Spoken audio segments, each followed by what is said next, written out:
One summer as a teenager, I laid on the floor of the altar at a youth camp service and cried tears that seemed to never end. The presence of God I had just experienced had changed my world. It was that summer I felt a call of God to ministry in my life. Now fast forward to this past summer, I stood at the back watching an altar call unfold at the very same youth camp. I watched as the speaker asked who felt a call of God on their life, and hands went up. They proceeded to pray over those kids, and they wept with the same intensity I felt as a teenager those many years ago. Can you think back to a time where you had that kind of experience? Maybe it was youth camp and maybe it was not.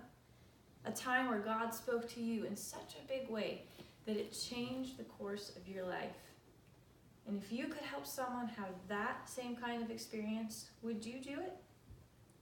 I know the importance of investing in the now to secure a brighter tomorrow, because my life is a byproduct of a cause someone believed in.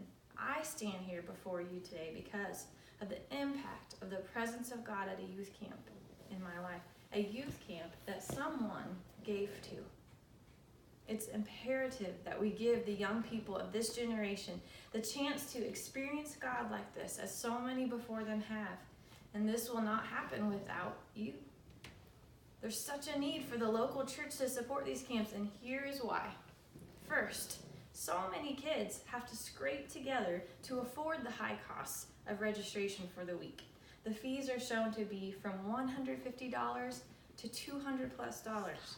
Wouldn't it be great if they didn't have to pay for these registrations, because so many people gave to this ministry? Then, when you see the facilities, you understand that the fee many times does not even cover all the needs that they have there. Many youth camps are struggling to keep afloat. So things like new mattresses or repairs get put on the back burner. Robbie Bradford explains that in my district, here in Indiana, the camp is funded by the registrations and offerings alone. Without your support, simply it will not stay open. Your efforts will help to have more summers like the one that Pam Bergen reports here. This summer in Indiana alone, 588 students were saved or rededicated their life to Christ. 632 filled with the Holy Spirit. 303 healed. 182 students called to full-time ministry. In a recent survey taken, when asked how important it is for youth camps to succeed, 100% said very important, it is life-changing. And in that same survey, 100% also said that they had received emotional healing and direction for their future at a youth camp. Last, Jacob Sorensen, he reports evidence from a national study of youth of religion that students who go to a youth camp are 3 times more likely in 5 years from now to still be religious and be attending a church. These kinds of results and facts are not to be taken lightly. These kids are hungry to see real life change, but you may ask, how can I help? The solution is simple. Financial support and giving for these camps is the biggest and fastest way that you can help. Another way you can support is to volunteer as a camp counselor at one of the camps. I did that myself this summer. They need your help. The thing you could do is volunteer your time. You could help take care of the facilities like I mentioned before. There are so many things that need repaired and cleaned and even built, and helping them avoid labor costs for these things would help them stay afloat. The time is now for you to support these camps. Putting it off is a bad idea. A recent article from CNN said almost every major branch of Christianity in the United States has lost a significant number of members. They found mainly because millennials are leaving the fold. More than 1/3 of millennials say they are unaffiliated with any faith, and that is up 10 percentage points since 2007.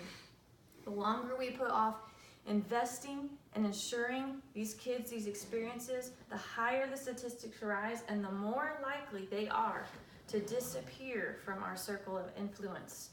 Now picture a future void of young people like this being set on fire for Jesus. How sad of a future that would be, and our world needs more than that.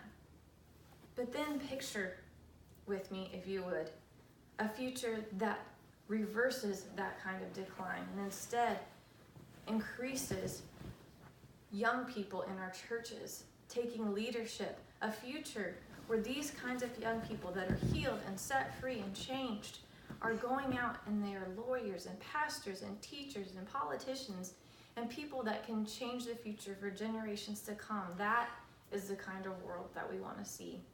So in closing, I challenge you to give financially or of your time or labor at a local youth camp today. I will have a card passed out to you with a link to our local district here in Indiana where you can give to Lake Placid, our area youth camp. Also, don't forget to sign up to be a volunteer and to give your time. The link will also be on your card.